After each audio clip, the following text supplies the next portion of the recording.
Ok, c'est pour mon labo d'algo. Donc, toutes les classes sont là. J'ai créé trois listes. Tab, liste, perso. J'ai créé trois périodiques. Je les mets à mesure dans mes trois listes. Tab, liste, perso. Euh, trois disques, trois CD, trois livres. Même chose. Ensuite, je recherche le dernier. 3 x 3, 9. Donc le huitième, c'est le dernier. J'en recherche qui n'existe pas. En fait, on peut le voir à mesure. Tous ajoutés.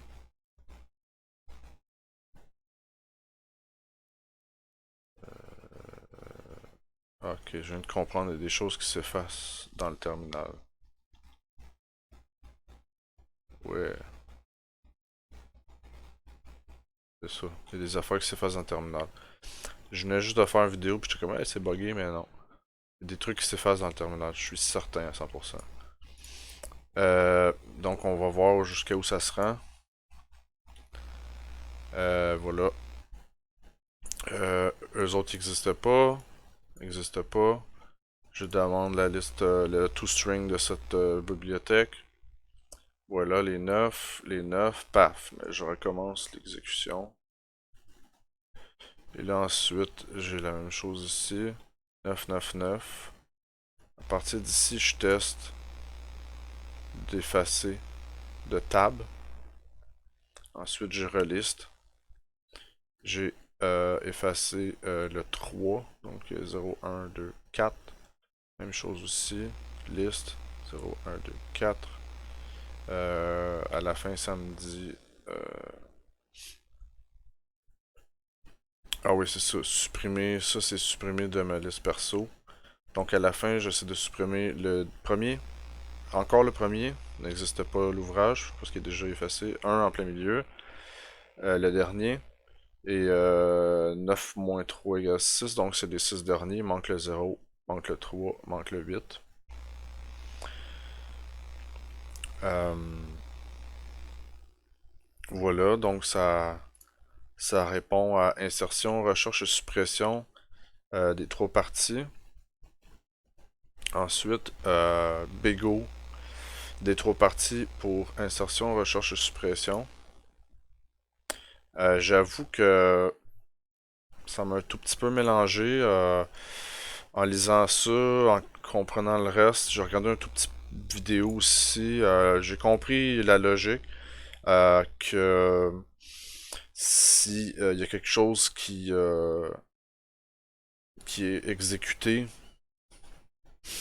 à l'intérieur d'une boucle pour chaque élément, quand cette quantité d'éléments-là, qui est n, augmente, ça devient, parce que c'est exponentiel, c'est rapidement beaucoup, énormément d'opérations.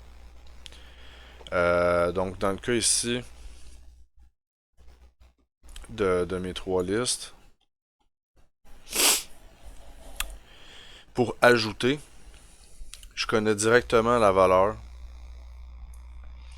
de mon emplacement de ma liste, de mon tableau, pardon.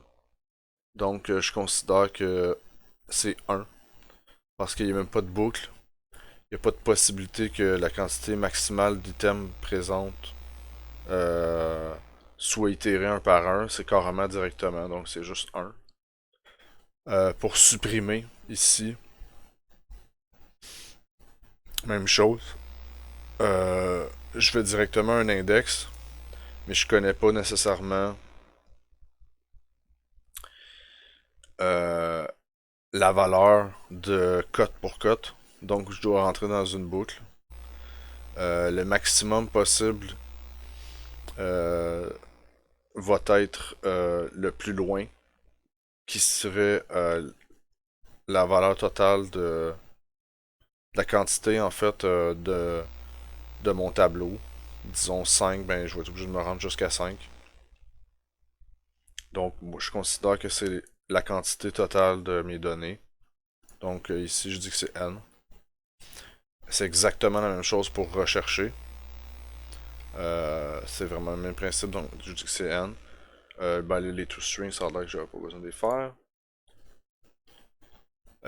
Pour ajouter ici, je considère que la linked list a elle aussi une valeur d'adresse de sa queue et de sa tête. Donc, elle va directement ajouter aux prochaines adresses libres l'ouvrage, l'objet.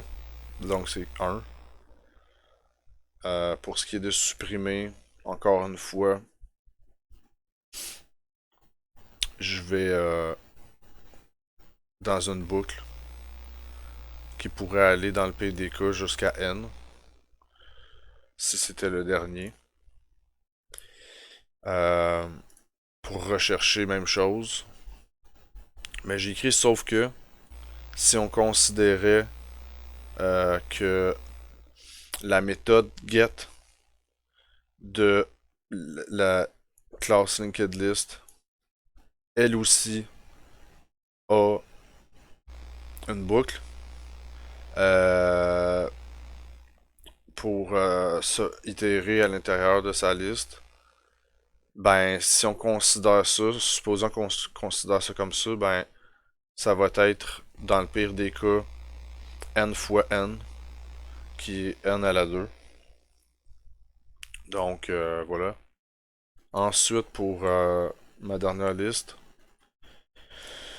c'est la même logique que ma linked list.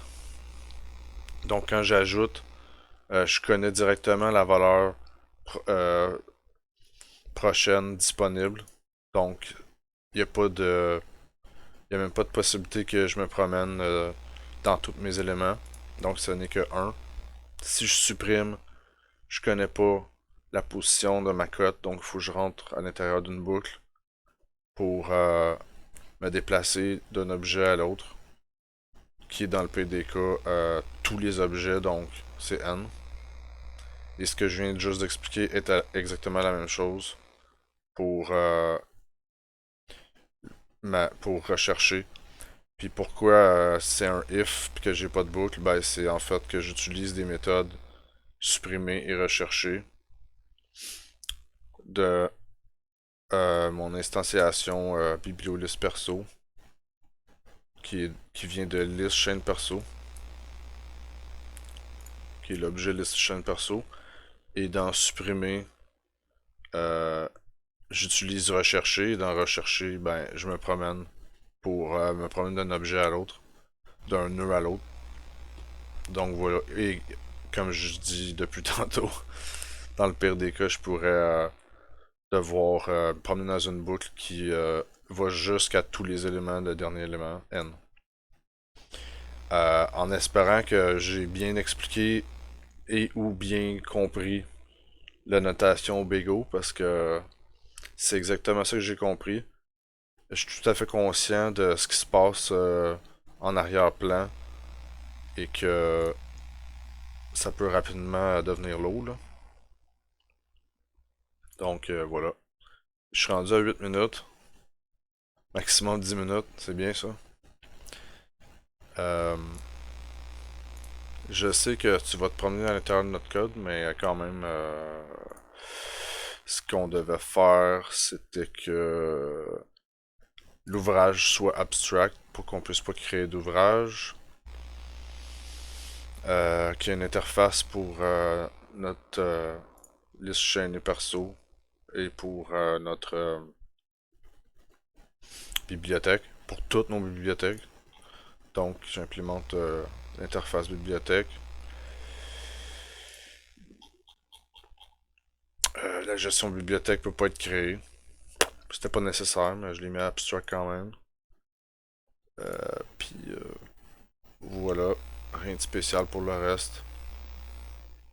J'utilise date. J'aurais pu faire mieux. Mais voilà, ok, c'est tout. Bye.